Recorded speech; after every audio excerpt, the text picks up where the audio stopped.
जय हिंद। स्वागत है आप सभी का एक बार फिर से अपने YouTube चैनल में। आज हम कक्षा 10 विज्ञान जिसका एक चैप्टर है विद्युत धारा का चुंबकीय प्रभाव, इसका हम आज पार्ट 4 देखेंगे। अगर आप वीडियो पर नए हैं तो वीडियो को लाइक ज़रूर कीजिए और चैनल को भी सब्सक्राइब ज़रूर कर लें।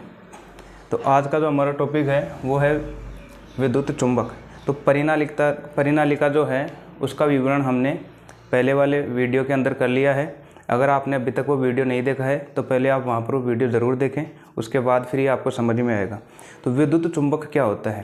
तो देखो, जो भी अगर हमारे पास जैसे कोई लोहे जैसी अगर वस्तुएं हैं या नरम लोहा है, अगर हम उसको परिनालिका के अंदर रख देंगे और परिनालिका में विद्युत धारा प्रवाहित करेंगे तो विद्युत धारा प्रवाहित करने के कारण परिनालिका में चुंबकीय क्षेत्र उत्पन्न हो जाता है।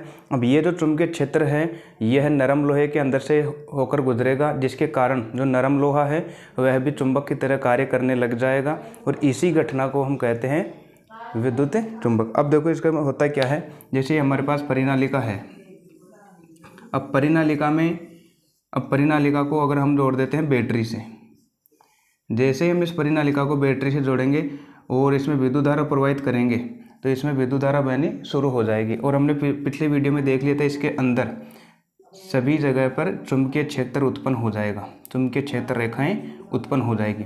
अब इन चुंबकीय क्षेत्र रेखाओं में यदि हम कोई लोहे का टुकड़ा रख दें, जैसे यहाँ से इसके अंदर हमने एक लोहे का टुकड़ा रख दिया या नरम लोहा रख दिया, तो अब क्या होगा कि ये जो हमारे पास लोहे का टुकड़ा है यह चुंबक की तरह कार्य करने लग जाएगा। क्यों?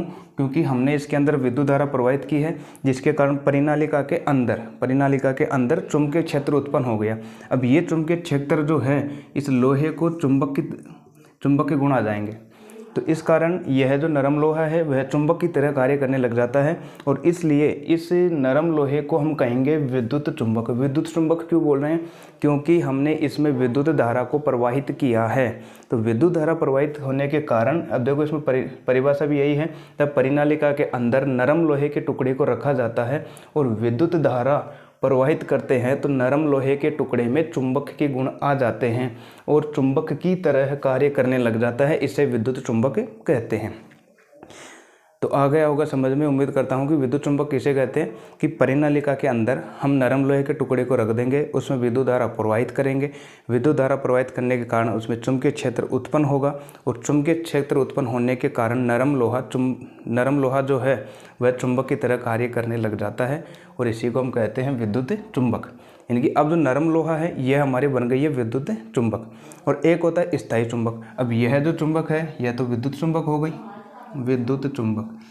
और हमारे पास एक और होती है स्थायी चुंबक। अब स्थायी चुंबक और विद्युत चुंबक में क्या अंतर होता है? देखो, जैसे हमारे पास स्थायी चुंबक है, एक चुंबक है N और S, ये चुंबक का टुकड़ा है, यह स्थायी चुंबक इसे बोलेंगे। तो कई बार एग्जाम में यह भी पूछ लिया जाता है कि विद्युत चुंबक और स्थायी चुंबक में अंतर बताइए। विद्युत चुंबक और स्थायी चुंबक में अंतर, तो पहला है यह अस्थायी चुंबक होता है। विद्युत चुंबक जो है अस्थायी चुंबक होता है, यानी कि यह हमेशा चुंबक की तरह कार्य नहीं करेगा।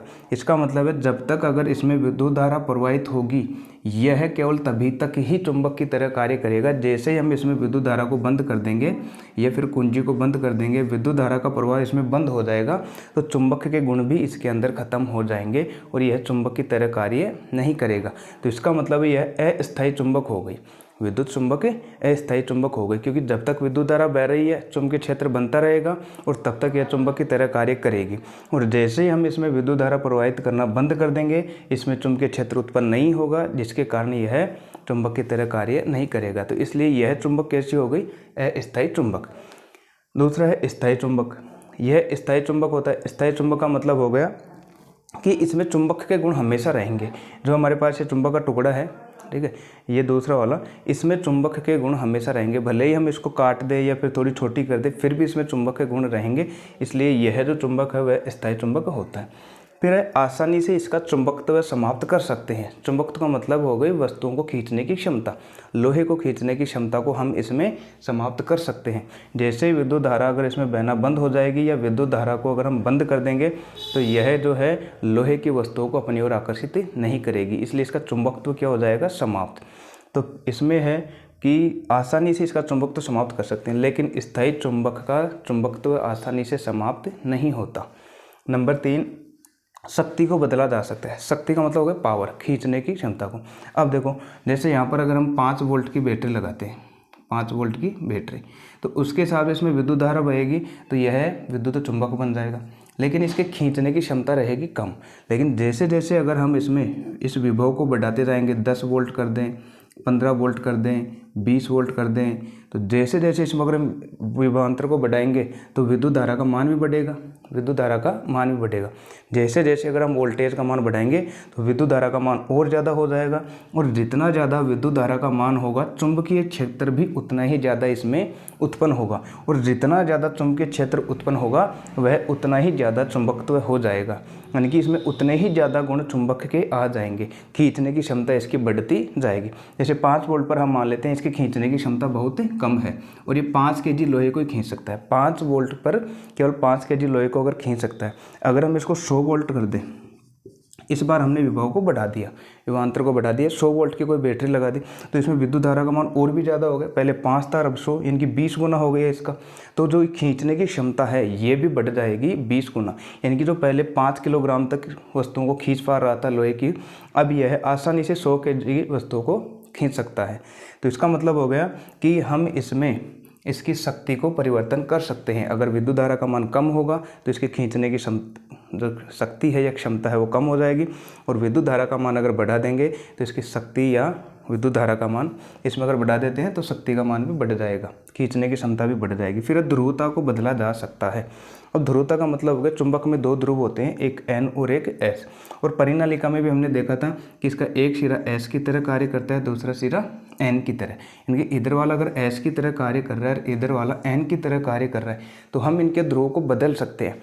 कैसे? अगर हम जैसे ही इसमें बैटरी को अगर चेंज कर दें, प्लस वाला सिरा माइनस पर ले जाएं और माइनस वाला सिरा प्लस पर ले जाएं, ठीक है। जैसे अगर ये प्लस और माइनस का था, इसको अगर हम ऐसे लगा दें तो ये ध्रुव भी जो है ये भी बदल जाएंगे, यानी कि अब ये S वाला तो N की तरह कार्य करेगा और N S की तरह कार्य करेगा।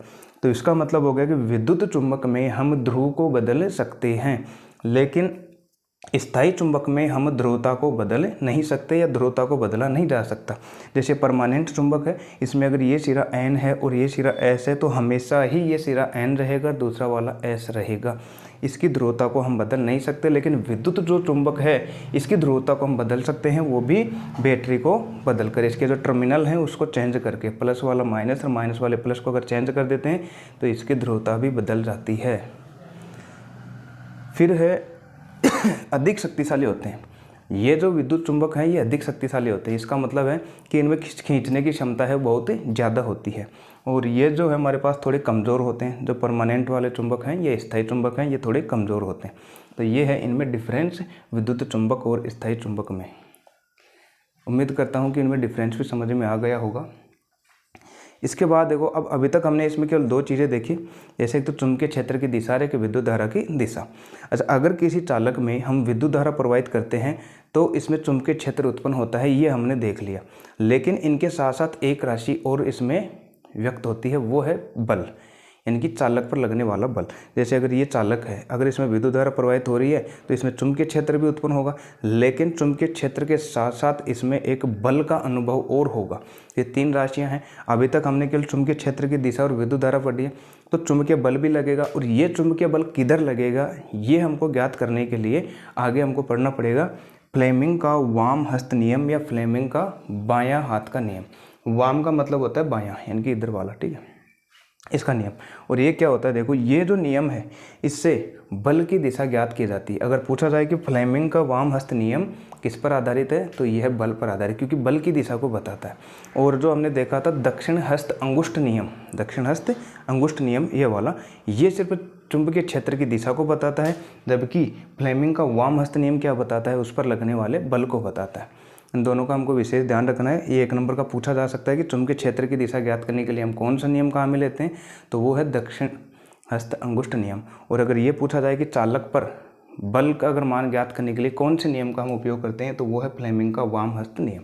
अब इसका मतलब क्या है, वाम यानी हमको सिर्फ इसमें बायां हाथ इस्तेमाल करना है। और बाएं हाथ में देखो ये जो हमारी अंगुलियां हैं, जैसे ये अंगूठा है, जैसे ये मध्यमा हो गई, बीच वाली अंगुली मध्यमा, और ये हो गई तर्जनी। तो ये जो 3 है, 3 अंगुलियां हैं ये वाली, इनको हमें इस प्रकार फैलाना है या इस प्रकार समायोजित करना है कि ये तीनों एक दूसरे के लंबवत रहे। लंबवत का मतलब तीनों में 90 डिग्री का कोण रहे। ठीक है, अब जैसे मान लो अगर ये हम इस तरीके से करें, ठीक है, इस तरीके से, अब देखो ये वाली जो मध्यमा है अगर ये मेरी तरफ है, अंगूठा है ऊपर की तरफ, ये मेरी तरफ और ये ऊपर की तरफ, तो यहाँ पर कितने डिग्री का कोण बन गया? 90 डिग्री। अंगूठा है ऊपर और ये मध्यमा है मेरी तरफ, ऊपर और मेरी तरफ, तो बीच में यहाँ पर कोण बन गया 90 डिग्री का।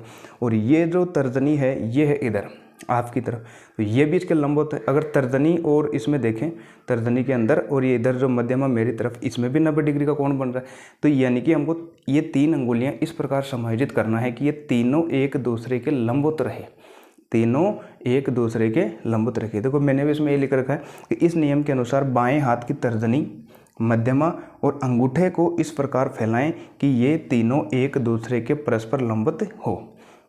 अच्छा, लंबवत तो कर लिया, अभी 3 चीज़ हमारे पास क्या क्या दर्शाएगी। जैसे हमको पता है 3 राशियाँ कौन कौन सी है, एक तो विद्युत धारा की दिशा, एक चुंबकीय क्षेत्र और उस पर लगने वाला बल, यानी कि तीनों ये दर्शाएंगे।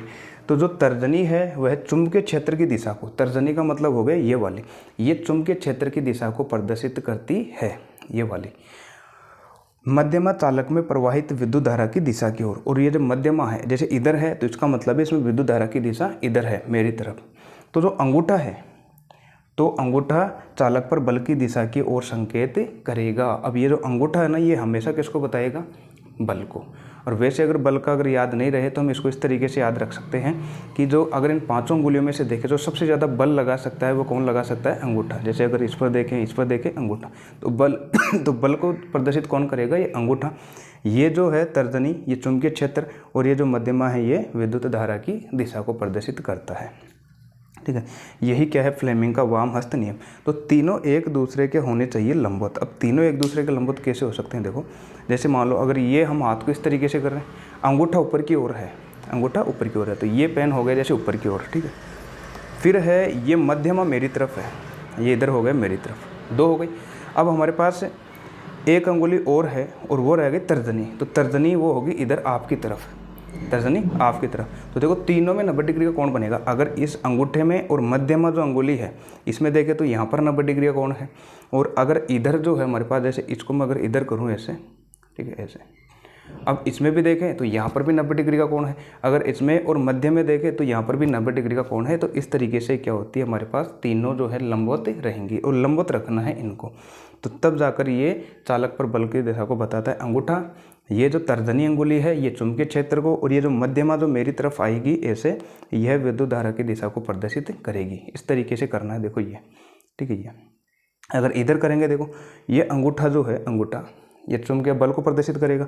ये जो इधर तर्जनी जा रही है, तर्जनी ये चुंबकीय क्षेत्र को, तो यहाँ पर 90 डिग्री का कोण बन रहा है, ये ऊपर और ये इधर, ये ऊपर और ये इधर 90, और ये जो मध्यमा है इधर आ रही है आपकी तरफ, तो वो यहाँ पर कितने का बनेगा? 90 डिग्री का। इन सब के अंदर ये तीनों एक दूसरे के लंबवत रहेंगे।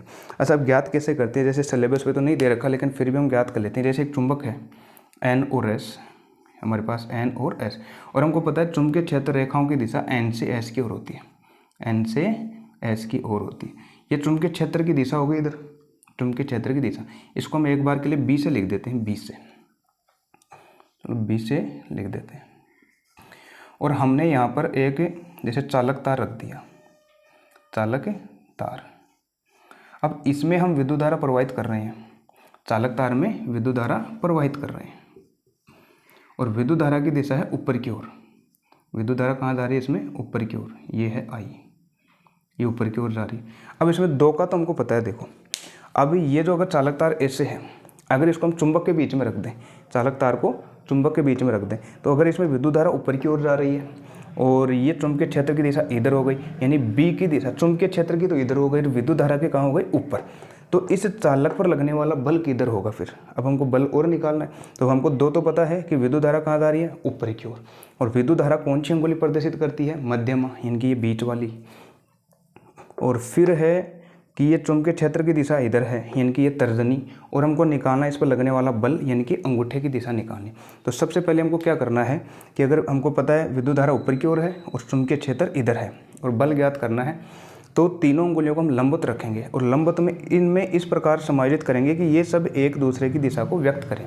अब देखो हमको ये व्यक्त करना है, जैसे विद्युत धारा की दिशा ऊपर होनी चाहिए, तो विद्युत धारा की दिशा का मतलब हो गया मध्यमा जो अंगुली है ये होनी चाहिए ऊपर इस तरीके से, ठीक है, ये से हो गई, चलो ठीक है। लेकिन ये तर्जनी इधर होनी चाहिए, तो तर्जनी जो है ये वाली वो इधर होनी चाहिए, तो इस तरीके से करेंगे इसको। तो देखो अगर मैं इसको इस तरीके से रखता हूँ तो ये तर्जनी ये चुंबकीय क्षेत्र की दिशा को व्यक्त करिए इधर, ऊपर जो है ये विद्युत धारा की दिशा को व्यक्त करिए। तो अब जो अंगूठा बच गया, ये अंगूठा किधर गया हमारे, उधर पृष्ठ के उधर, यानी कि पीछे की तरफ। तो ये जो बल लगेगा ना इस चालक पर उधर लगेगा, पृष्ठ के भीतर, ठीक है। तो इस तरीके से हम ज्ञात कर सकते हैं। अगर हम धारा की दिशा को इसको बदल दें, जैसे मैंने धारा की दिशा को कर दिया इस बार नीचे, धारा की दिशा को कर दिया नीचे की ओर ऐसे, यानी कि इसमें विद्युत धारा अब नीचे की ओर आ रही है। अब अगर विद्युत धारा नीचे की ओर आ रही है तो ये जो हमारे पास मध्यमा है वो कहाँ होनी चाहिए, ऐसे नीचे की ओर, क्योंकि ये विद्युत धारा की दिशा को बताती है। अब ये जो तर्जनी वाली है ये चुंबकीय क्षेत्र इधर है, तो ये चुंबकीय क्षेत्र इधर हो गया, मध्यमा नीचे हो गई। अब जो अंगूठा है ये इस पर लगने वाला बल बताएगा, तो ये बल आ रहा है इधर आपकी तरफ आ रहा है, तो यानी कि अब इस चालक पर बल इधर लगेगा सामने। और जब अगर विद्युत धारा की दिशा ऊपर होती है तो चालक पर बल लगता है पीछे की ओर। तो इस तरीके से हम किसी भी चालक पर अगर बल का मान निकालना चाहें, बल की दिशा निकालना चाहें कि बल की दिशा के, तो फ्लेमिंग का वाम हस्त नियम यहाँ पर काम में लिया जाता है। तो उम्मीद करता हूँ कि यहाँ तक तो क्लियर हो गया होगा। अब एक लास्ट टॉपिक और रहा है, वो है घरेलू विद्युत परिपथ। तब तक आप अगर इसका स्क्रीनशॉट लेना चाहते तो लीजिए, फिर चलते हैं नेक्स्ट टॉपिक पर।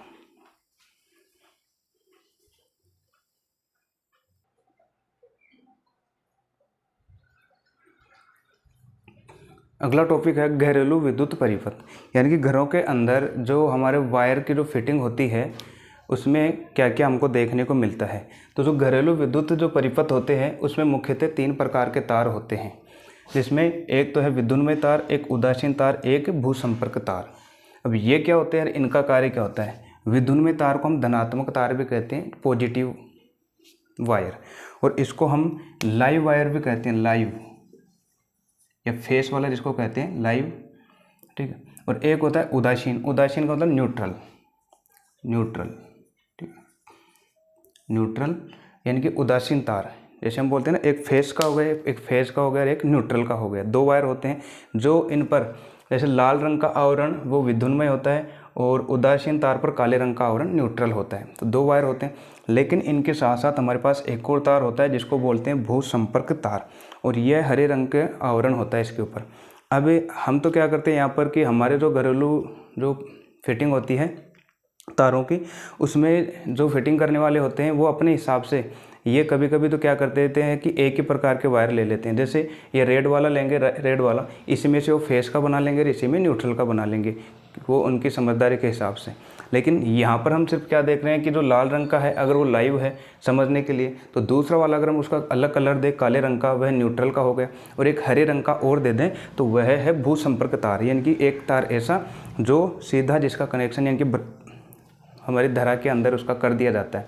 ये क्या कार्य करता है भूसंपर्क तार, कि जब घरेलू विद्युत परिपथ के अंदर अगर विद्युत धारा का मान कभी अचानक ज़्यादा हो जाता है तो जो ज़्यादा विद्युत धारा है उसको पृथ्वी के अंदर भेज देता है, जिसके कारण जो हमारा परिपथ है वो सेफ हो जाता है, सुरक्षित हो जाता है। तो ये है 3। विद्युन्मय, विद्युन्मय का दूसरा नाम है धनात्मक, जिसको हम अपने लाइव वायर भी बोलते हैं या फेस वाला तार भी बोलते हैं। फिर है उदासीन, उदासीन को ऋणात्मक भी बोलते हैं या न्यूट्रल वाला भी बोलते हैं, और काले और रंग का आवरण होता है इस पर। और ये दोनों तार हमेशा साथ देखने को मिलेंगे। जो भी अगर हम फिटिंग करते हैं, जैसे अगर बल्ब लगती तो 2 वायर लिपटे रहते हैं, 2 वायर साथ जाते हैं हमेशा, जिसमें से एक फेस का होता है और एक न्यूट्रल का होता है, और इन दोनों के बीच में हमेशा विभवांतर होता है 220 वोल्ट का, यानी कि फेस और जो न्यूट्रल वायर है इसमें 220 वोल्ट का विभवांतर होता है। फेस के अंदर जैसे 220 जा रहा है उसके अंदर 0, यानी कि एक से विद्युत धारा जाएगी दूसरे के अंदर से आएगी। अब इनमें कुछ है, जैसे 2 शब्द हमारे पास, एक तो है लघुपथन और एक है अतिभारण। लघुपथन और अतिभारण, और एग्जाम में ये पूछा जा सकता है कि लघुपथन तो क्या है और अतिभारण क्या। नाम से यह लघुपथन अंग्रेजी में हो गया शॉर्ट सर्किट, यानी कि जो लघुपथन जो पथ है, जैसे विद्युत धारा है अगर किसी वायर से होकर जा रही है तो उसका जो पथ है, विद्युत धारा जिस पथ का अनुसरण कर रही है, अगर वो पथ छोटा हो जाए तो उससे जो होने वाला जो हमारे पास घटना होगी वो होगी लघुपथन की। अब इसको हम समझते हैं। जैसे ये एक हमारे पास लाइव वायर जा रहा है और ये जो है दूसरा वाला हमारे पास है ये न्यूट्रल वाला जा रहा है इसके पास से ही होकर, ठीक है। और ये जैसे किसी फैन के अंदर या फिर किसी बल्ब के अंदर जा रहा है ऐसे करके, ठीक है। अब ये दोनों में से विद्युत धारा जाएगी, जैसे विद्युत धारा इसमें से जाती है रेड वाले में से और इधर इस मार्ग से लौट आती है न्यूट्रल वाले से, ठीक है। तो अब होगा क्या कि जैसे मान लो लाल रंग का हमारे पास वायर है, एक ये काले रंग का आवरण है, ये तो फेस का हो गया, इनकी विद्युन्मय तार हो गया, ठीक है, और ये न्यूट्रल का। अब ये दोनों वायर जो जा रहे हैं, अगर ये जो ऊपर इनका आवरण होता है जिसको इंसुलेशन भी बोलते हैं, जो प्लास्टिक वाला होता है, अगर ये इनके ऊपर का ख़राब हो जाए, ये इनके ऊपर का ख़राब हो जाए, अब विद्युत धारा ऐसे आगे जा रही है, अगर इन दोनों को ऊपर का आवरण अगर ये ख़राब हो जाएगा तो विद्युत धारा जो आगे जा रही थी और इसके ऊपर का जो रबर वाला है अगर वो हट जाए और नीचे वायर निकल आए, तो ये जो विद्युत धारा इधर जा रही थी इसको आगे जाना चाहिए था, लेकिन यहाँ पर जो है इंसुलेटर हटने के कारण ये यहीं से ही घूमकर वापस आ जाएगी, ये अचानक यहीं से घूमकर आ जाएगी, यानी कि इसको जाना तो चाहिए था आगे और ये यहीं से घूमकर वापस आ रही है। इसका जो रास्ता है वो क्या हो गया, बिल्कुल ही छोटा। जब ये अचानक घूमकर जब इस वायर में आती है तो इसमें विद्युत धारा का मान यानी कि आई का मान बहुत ज़्यादा बढ़ जाता है, और इतना बढ़ जाता है कि ये जो है विद्युत धारा ज़्यादा बढ़ने के कारण इसमें कभी कभी आग भी लग जाती है, और इसी घटना को हम बोलते हैं शॉर्ट सर्किट या लघु पतन। तो लघु पतन किसे कहते हैं कि जब विद्युन्मय तार और जो हमारे पास ये उदासीन तार है, अगर ये दोनों एक दूसरे के सीधे संपर्क में आ जाते हैं, एक दूसरे के सीधे संपर्क में आ जाते हैं और विद्युत धारा का मान अचानक बढ़ जाता है, तो इससे जो होने वाली घटना है वह लघु पतन या शॉर्ट सर्किट कहा जाता है।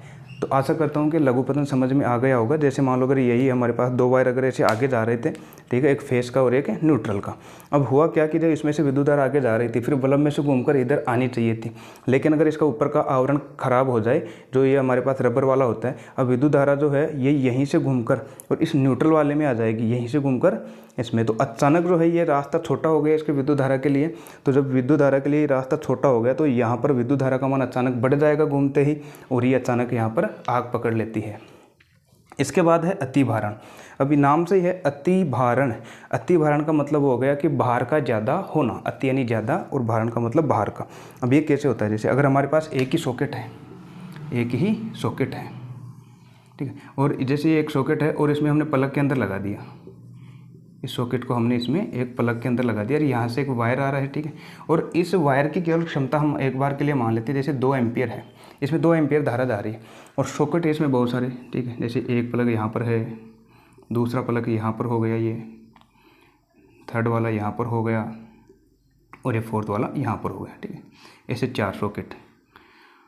अब कभी कभी क्या होता है कि हम जब ये वाला काम में लेते हैं, ये सॉकेट वाला, जैसे एक में तो हमने लगा दिया प्रेस, एक में हमने लगा दिया प्रेस, एक में हमने लगा दिया कूलर का लगा दिया ऐसे बाहर से, और एक से जैसे और कुछ जैसे फैन वैन और कुछ भी है या बल्ब का है वो लगा दिया, ठीक है।